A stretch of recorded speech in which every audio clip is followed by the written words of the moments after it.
Tayo ay pauwi na. Ayan, last vlog sa ating Mabanas Lolagon. Ayan. Ayun. Bye for now. Pero kami babalik muli sa susunod po nating bakasyon dito sa aming probinsya, sa distrikto, dito sa Palapag at sa barangay Pagtao, Mabanas, Northern Samar. So ayan na po. Tayo ay pauwi na at samantalahin natin ang mga moment na ito dito sa lugar na ito na napakaganda, promise. As in, sobrang mga palangga ko, hindi kayo magsisisi. Kaya shout out to Ma'am Marilyn Gutierrez. Ayun po, ma'am. Makikita nyo po ang aking napakagandang lugar. Tayo na po dito pag nagbakasyon po kayo. Mamasyal tayo dito sa aming lugar. And my friend, my dear friend Emily Mayer Valieta, friend.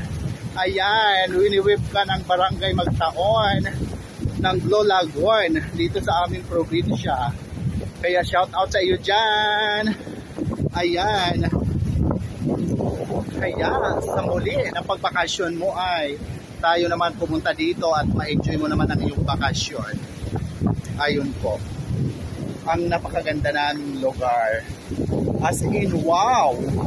Wala akong masasabi kundi wow, yun lang. Talagang pinupuri ko ang mga namumuno rin dito. Siyempre sa bayan na ito ng barangay ng Mabanas, Northern Samar at ng aming probinsya. Siyempre, ang aming local government dito sa aming probinsya. Yes. Ayan. Sa napakagandang ginawang footbridge para malating talaga ang lagon. Yan, yung lagon na yan ang aking napuntahan kanina. Gumawa ng tulay ang mga local government para mapuntahan talaga siya. So, napakaganda po sa mga oras na ito na pumunta na dito ngayon sa lagon.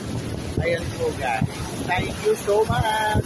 Kaya shoutout to Sir GM Castro TV Vlog at Ma'am Liddy Limos. Ayan, shoutout siya na Ma'am Inerlyn de Villong Malinaw. And Ma'am Alaysa G. Flores, ang aking mga palangga sa aming pamilya sa Team Reels. Ayan, love you all guys. Ayun. Thank you so much. Ayan. Kita-kits po sa susunod kong mga video sa Ramil Javier Ella Vlog. Ayan po guys. Diba? Hi! Yes, say hi to my vlog. Yes, manonood din sila guys. Punta sila. Ayun. So yun guys, thank you so much. Love you all. Bye!